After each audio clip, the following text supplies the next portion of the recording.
Good morning, and I would like to take your attention to proteomics for a few minutes. I followed the recommended structure of the presentation, and I will start with, I suppose, quite known fact that we are operate in a full service mode in majority. So you just bring samples and it will give you results. So that's the reason we don't do any trainings courses or something like that, but we are still open to provide consultation on the topic. We are also participating in teaching. We can provide students baccalaureate diploma, also PhD studies. So this is in this way, and our structure of services remains almost the same. We can divide it in 4 categories. The first one is intact mass measurements, where we can provide determination of molecular weight of your molecules and also multi-MS profiling of bacteria. Protein identification, which is connected with protein quantification very often, but in this category I would like to mention characterization on protein interactions, not only protein-protein, but also protein RNA or DNA. We are using immunoprecipitation, or we analyze immunoprecipitates, or some proximity labeling assays such as bio-ID or TUPO-ID. So next we can analyze protein modifications, especially post-translation modifications, again mainly phosphorylations, which are on demand most frequently, but also acetylation, methylation, and so on. Then epigenetic marks, and of course protein quantification is most important.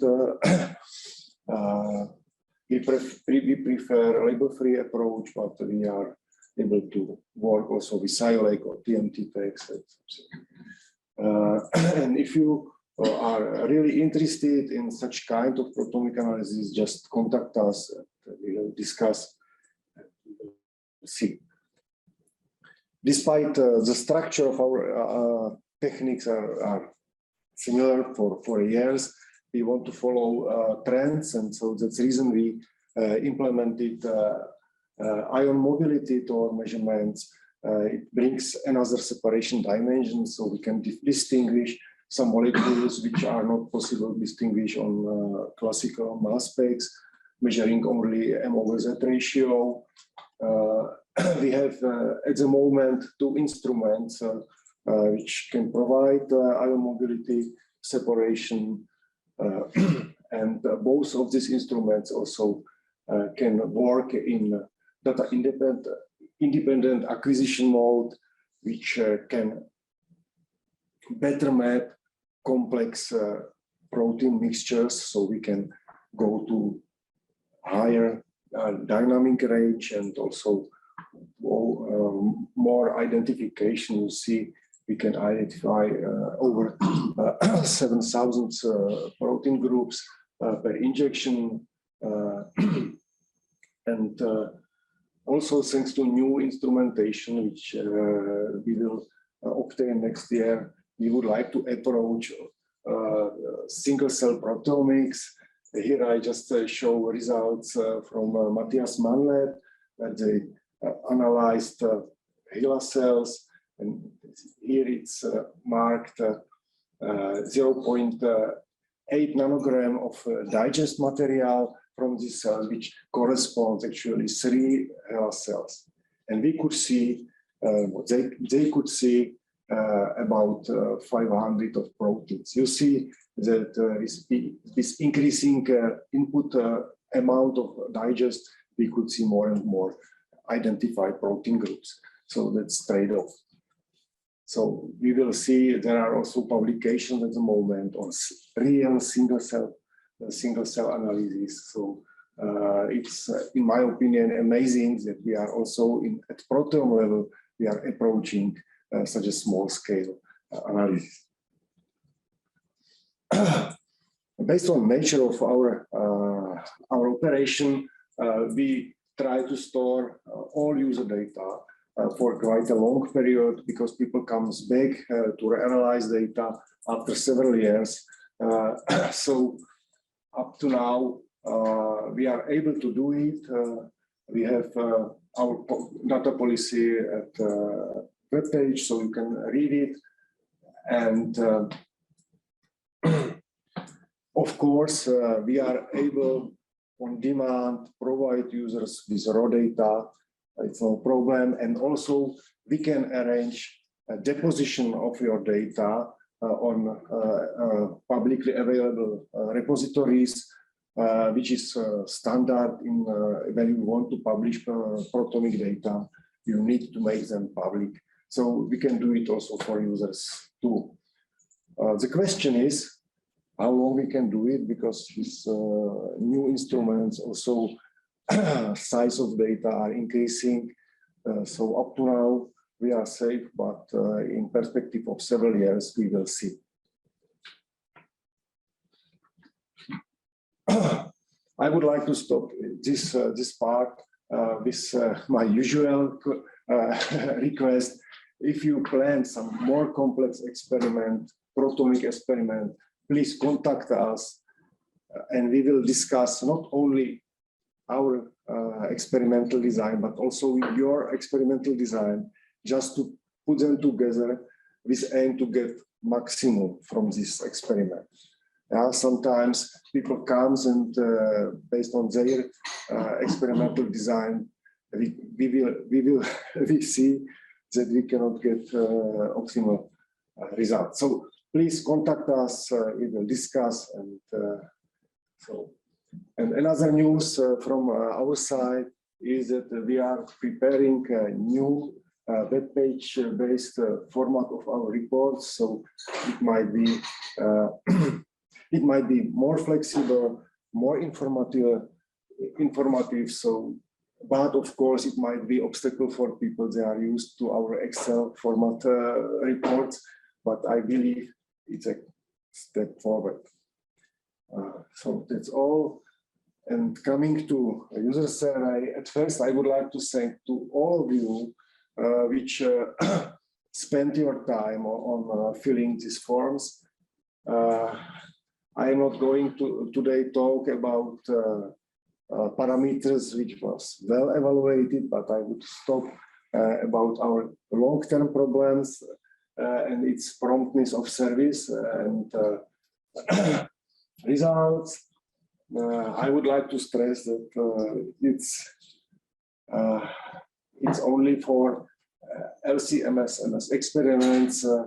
I believe that users would use our MALDI-MS. They are satisfied with response time. And you see, if you look according to number of processed samples, most of samples are on MALDI-MS. It's also because MALDI-MS analysis really flows through quick in most of cases, but this LC-MS experiments takes several months, so it's sometimes not acceptable for users, I believe. These reasons are several reasons for it. I have to say, never we will provide these complex experiments, results of these complex experiments, requesting LC-MS analysis in weeks, because if you think, if you have, I don't know, 30 samples for this quantitative study, at least several days takes sample preparation. At least 1 week takes, more than 1 week takes just measurement on instrument. Follow-up database searches might take also several days. And if you think that at the moment we reduced queues on instruments to 2-3 weeks, and even if we allocate instrument time for you in advance, due to some technical issues might be postponed, this experiment. So even this technical part takes several weeks. And then we have to also validate data, process data properly to give you a really high quality result, which is our aim. So anyway, we were trying to do it to reduce this time for LC-MS analysis. So we try to reduce time of chromatographic runs. It's not sacrifice quality of data. Now, for example, we are changing processing pipelines because we are moving from DDA to DIA acquisition modes. So we need to use another software tools for it. And of course, we try to optimize the movement in the lab. So, but anyway, in my realistic estimate, we would like to go for 2 months for such kind of experiments. I am talking about experiments which takes, which deal with tens of samples. So again, a reminder for acknowledgement. We are also a member of a family of CIISB core facilities, and this infrastructure is really critical for us, mainly for investment to new instrumentation. So please, if you publish any data from our lab, as my colleagues, I ask for acknowledgement, and I would like to thank you to all of you. You do it because last year we have 29 papers with acknowledgement to our core facility, and I selected just 4 examples. The first 2 are from 2020 year. It's examples of international cooperation, and second, the last 2 are recent publications coming from internal cooperation in CETEC. One is from Pavel Plevka group, and second one it's from Štěpánka Vaňačová group. And what I like on it, that all these publications are as a first authors are PhD students. So we mostly work with PhD students actually in our lab. And here I would like to thank to my team. It's joint picture of core facility and research group, associate research group. Without research group, we couldn't actually provide our proteomic services in such extent as we do. And I'd like to thank you for your attention. That's all from my side.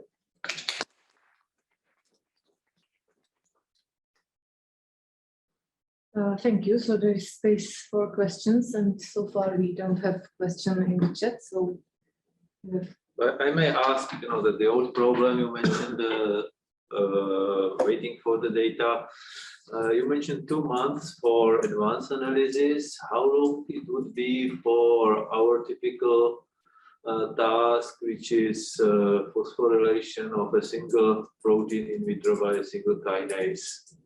Yeah, it's still very advanced, or it's the same chapter as because we need to LC-MS for this analysis, and in case of phosphorylations, there are also a little bit more complicated sample prep because we do enrichment of phosphor usually in most cases. So it takes, but sample prep is not this deciding step in this long processing time. So mainly it's waiting for a slot and then this processing of data. Because, for example, in your case, we do manual interpretation. So this is another category because Katka goes through each spectra, each identified phosphopeptide and check if localization of site is fine or how So this also is slow. And when you do, complete proteome analysis in terms of the phosphorylation analysis, you also do it in this careful manner? No, you cannot do it because you will get, I don't know, 10 thousands of phosphopeptides. Yeah? So if you do it, whole proteome phospho study. Yeah? So here you have to just believe these statistical tools. There is some FDR, and you have to believe that what they provide. The problem is with localization. So this is what we are quite critical about, because all these software tools, even if people say it works, and so it's not so reliable. So that's it on communication, how to, it's better if you have some candidates, we can check it in this manual way, but not the whole list of. You talked about, sorry, no? Okay, thank you. So you talk about that sensitivity with those 3 HeLa cells. Have you ever tried something similar with plant cells? Not with plant cells, because nobody asked us for such small samples. But of course, for example, Helen works with these flowers, and so, and these samples of tissues are really small. So here we are still limited for analysis of such kind small samples. But it was a plan. So now we will build another more sensitive instrument, and what was not possible last year, maybe it will be possible next year, because the dynamics in instrument development in mass spec for proteomics is really high. I just wanted to follow the general problem of this MSMS analysis. Can help if you, or are you able to train people, for example, that they will evaluate their data by themselves? Of course, we can train them, but it takes several months actually. Yeah, so that's actually a reason why we don't provide it. We have some Pavel Bouchal, who is involved in topic, and he's expert on data processing. He has softwares on it on by own. So for him we just measure data and he processes the data. But if you come once a year, no, I don't mean. No. But Just, if just example. If you have, for example, some users that were coming in a regular period of time, so maybe it can help. Oh. And then you will have much more time for our samples.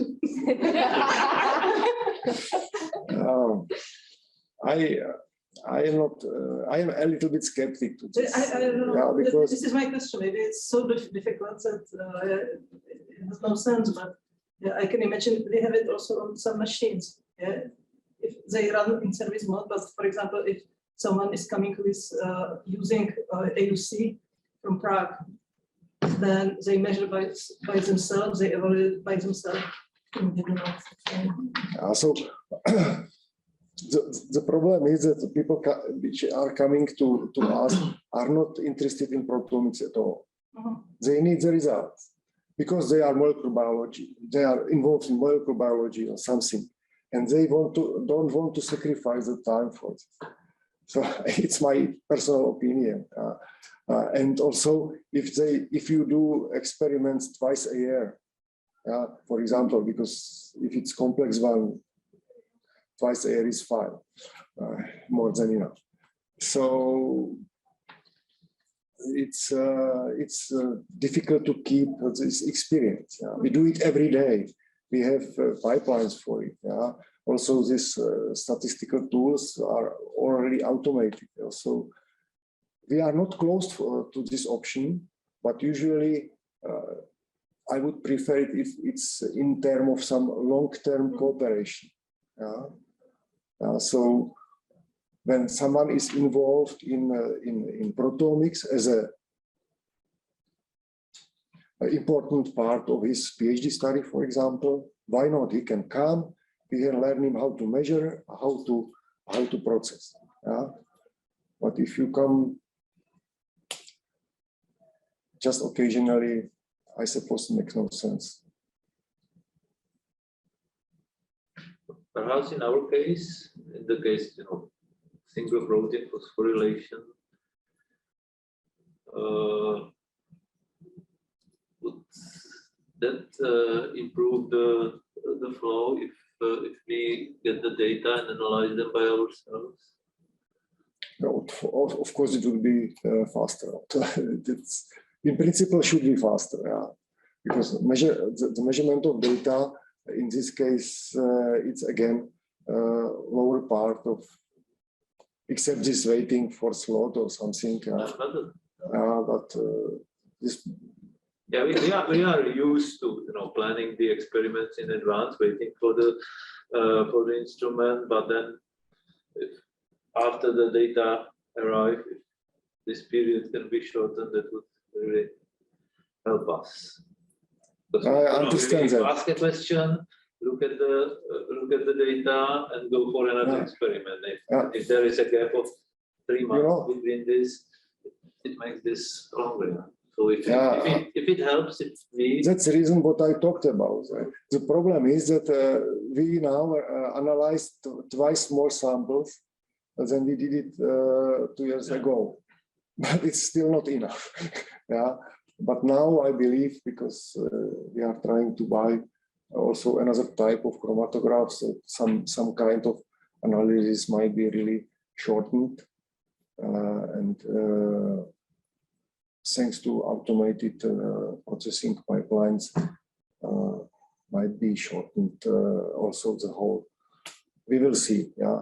So we are working on it, but up to now, all improvements was swallowed by increase of the samples. So that's right. Yeah, we have the question in the chat again related to COVID research. Were there any use cases? I have to say we didn't have any consistent study on this topic in the web. Question about the amount of data that your facility generates.